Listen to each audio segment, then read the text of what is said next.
Scuba diving is a wonderful activity. However, it does have a degree of risk. As a certified scuba diver, you have the opportunity to explore wrecks or dive at night, take photos, or simply enjoy the beautiful and exciting marine life, all the way from coral to sharks. With all the joys of diving, there comes responsibility for yourself and your own well-being. Anytime a person enters the water to swim, to snorkel, or to scuba dive, there is a risk of an accident that may include injury or even death. Risk is present in all recreational activities. The risk can be reduced, but it cannot be totally eliminated. You assume the risks and hazards that you will encounter, and your well-being rests on how you respond to those risks. You need to be aware of the risks and responsibilities you are assuming as a certified diver. This presentation provides a review of some of the key concepts, skills, and risks of scuba diving.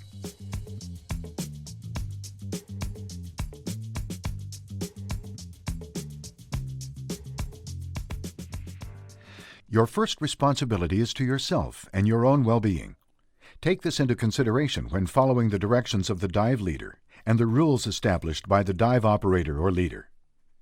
Maintaining control over yourself, both mind and body, is a key to being a comfortable and responsible diver. Control includes setting limits so you stay within your comfort zone and providing yourself with a margin of safety. It also includes selecting a buddy who is compatible with your dive objective, experience, and skill level. It is up to you to say something if you feel uncomfortable with your dive buddy. Do not expect direct supervision from the leader or instructor. Dive leaders cannot devote all of their attention to any one diver. It is your responsibility to stay with the dive leader if this is part of the dive plan. A relaxed, calm, gentle, easy manner underwater will make you a more efficient diver and therefore will improve the quality of your diving experience. You can increase your comfort level underwater by maintaining awareness of yourself, your buddy, your equipment, and the environment. This includes maintaining contact with your buddy.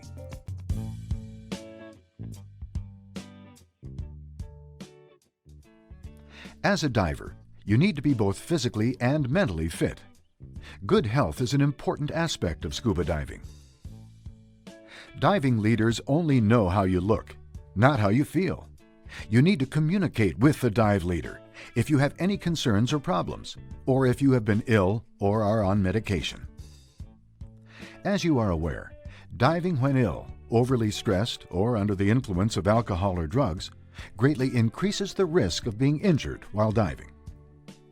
Remember, when diving with a leader or buddy, it is your responsibility to decide if the planned dive fits within your comfort zone and your personal limits.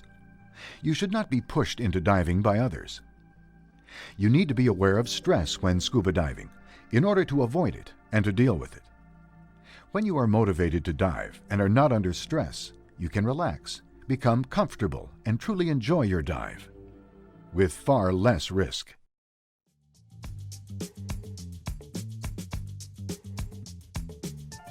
Scuba diving is an equipment-intensive activity.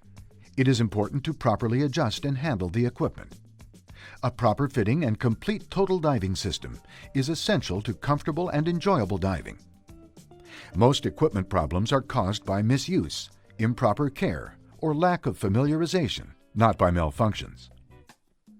It is your responsibility to make sure you have all the equipment you need and that it fits, is adjusted, and functions properly before diving.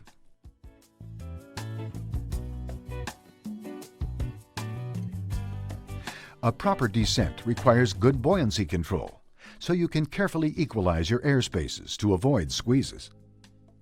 Regular pauses to check your instruments, yourself, your buddy, your equipment, and the environment will increase your comfort as you dive. If you ever feel stressed, do not go any deeper. Relax and deal with the stress before proceeding with the dive. Your buoyancy and weighting should be adjusted so you are neutral. This will allow you to move with minimum effort and not cause damage to the environment. It is dangerous to excessively overweight yourself. You should strive to be properly weighted on each dive. Breathe in a slow, deep, relaxed manner while on scuba. Rapid breathing at great depth or with low cylinder pressure puts you at undue risk. Avoid this situation with the same care you use to avoid running out of air. It is your responsibility to monitor your breathing and air supply to prevent a low air or out of air situation. Swim with a steady kick so as not to tire yourself. Your maximum planned depth should be based on the knowledge, experience, skills, and equipment of both you and your buddy. Your maximum time should be based on air supply, comfort, and decompression requirements, so you can return to the surface with a 500 psi reserve. Good underwater orientation increases diving safety and comfort. You can use a compass or natural landmarks to navigate your way underwater. Before ascending, pause to check that all is well and that you are neutrally buoyant. Now you can ascend slowly by carefully controlling your buoyancy. It is best to make small adjustments to your BC as needed to help maintain this control. Regular relaxed breathing is crucial on your ascent to avoid lung overpressure injuries, which can be extremely serious or even fatal. It is strongly recommended you make a safety stop when returning from any dives in excess of 60 feet. Of course, this can also be done on shallower dives. Combining a safety stop with slower ascent rates and reduced no decompression limits will help reduce the likelihood of decompression sickness, but no procedure, table, or computer can totally eliminate the risk of decompression sickness. As a certified diver, it is your responsibility to make a safe dive plan and stick to it. No one else but you can monitor your time and depth underwater. The final step of the ascent is to listen and look for boats. Remember, it is more difficult for boats to see you than for you to see boats. On ascent, look up, reach up, and come up slowly. Stay in the area of the dive flag and avoid shallow swimming near the surface. Exhaustion and drowning can be concerns at the end of a dive.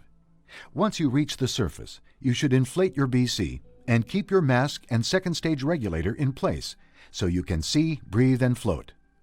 Make sure you are comfortable and relaxed before you start a surface swim.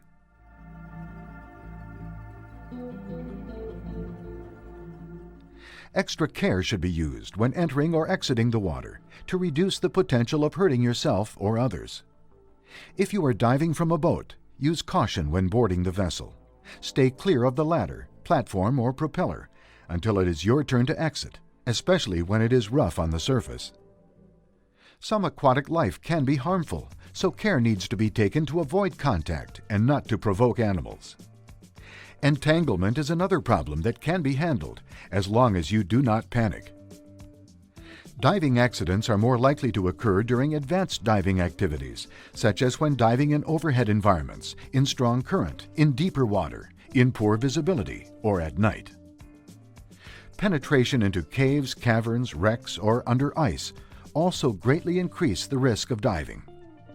You need to accept the additional risks and responsibilities that accompany these advanced diving activities, especially if you lack the proper training and equipment that these activities require.